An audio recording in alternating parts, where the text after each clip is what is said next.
अब यीशु मसीह का जन्म इस प्रकार से हुआ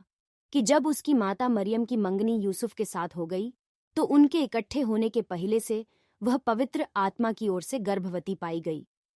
सो उसके पति यूसुफ ने, जो धर्मी था और उसे बदनाम करना नहीं चाहता था, उसे चुपके से त्याग देने की मनसा की। जब वह इन बातों के सोच ही में था तो प्रभु का स्वर्गदूत उसे स्वप्न में दिखाई देकर कहने लगा, हे यूसुफ, दाऊद की संतान, तू अपनी पत्नी मरियम को अपने यहाँ ले आने से मत डर, क्योंकि जो उसके गर्भ में है वह पवित्र आत्मा की ओर से है। वह पुत्र जनेगी और तू उसका नाम यीशु रखना, क्योंकि वह अपने लोगों का उनके पापों से उद्धार करेगा। यह सब कुछ इसलिए हुआ कि जो वचन प्रभु ने भविष्यद्वक्ता के द्वारा कहा था वह पूरा हो, कि देखो, एक कुंवारी गर्भवती होगी और एक पुत्र जनेगी और उसका नाम इम्मानुएल रखा जाएगा, जिसका अर्थ यह है परमेश्वर हमारे साथ। सो यूसुफ नींद से जागकर प्रभु के दूत की आज्ञा अनुसार अपनी पत्नी को अपने यहाँ ले आया, और जब तक वह पुत्र न जनी तब तक वह उसके पास न गया,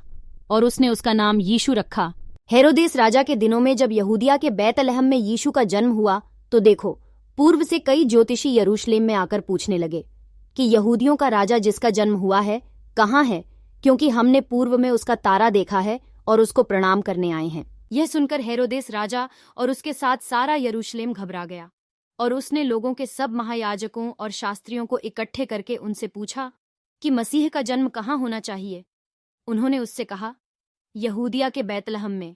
क्योंकि भविष्यद्वक्ता के द्वारा यूं लिखा है कि हे बैतलहम, जो यहूदा के देश में है,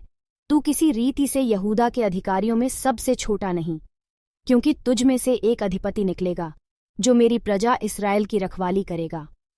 तब हेरोदेस ने ज्योतिषियों को चुपके से बुलाकर उनसे पूछा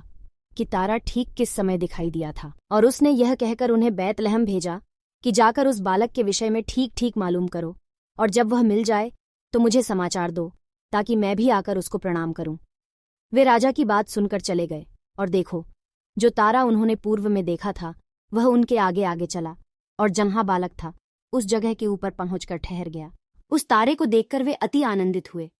और उस घर में पहुंचकर उस बालक को उसकी माता मरियम के साथ देखा, और मुंह के बल गिरकर उसे प्रणाम किया,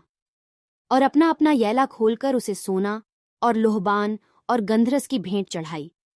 और स्वप्न में यह चितौनी पाकर कि हेरोदेस के पास फिर न जाना, वे दूसरे मार्ग से होकर अपने देश को चले गए।